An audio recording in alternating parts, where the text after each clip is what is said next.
And so I thought, hey, this would be a great weekend to measure the traffic of folks coming in and out of the Umstead Park.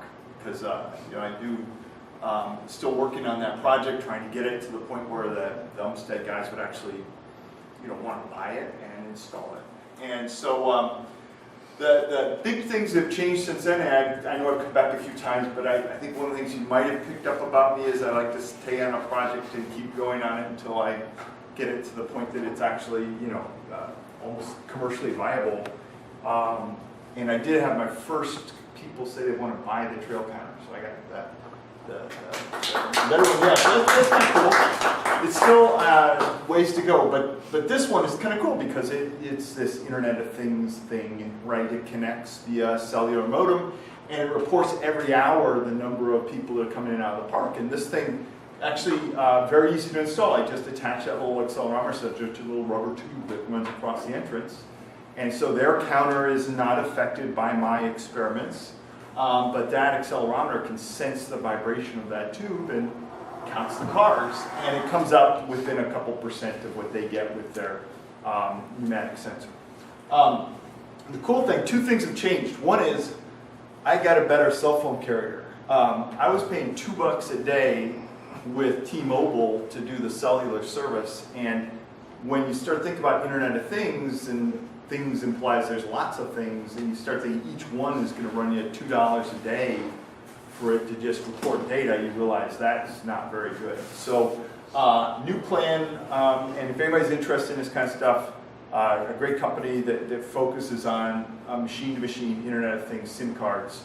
And when I switched to AT&T, my issues with the GSM coverage went away, and now I went the whole time without a single retry, every time I went through. So that's pretty cool, and it's about 30 cents a day.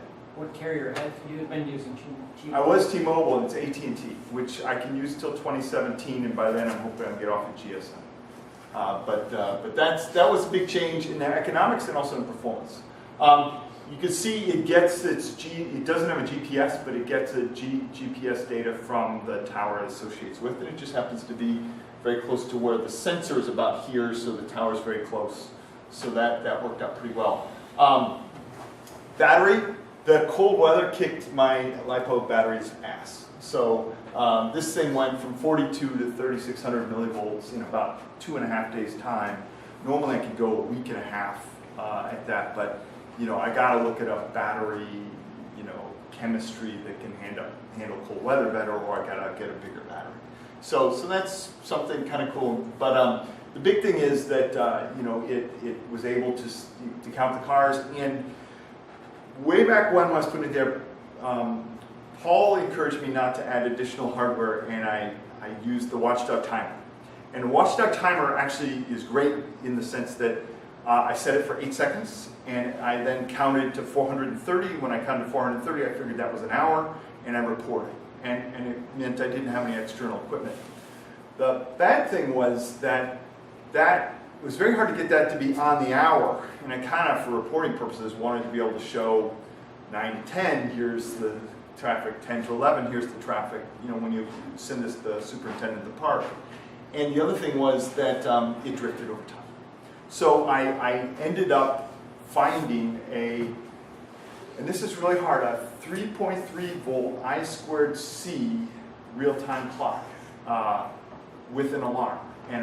And for some reason, all the popular ones, the DS1307, which everybody can get, and it's cheap and easy, but it's 5 volts. And the one I was using on the trail counter is the DS3234, but it's $9 a chip. This thing is cheap. It's a DS1339. It's cheap.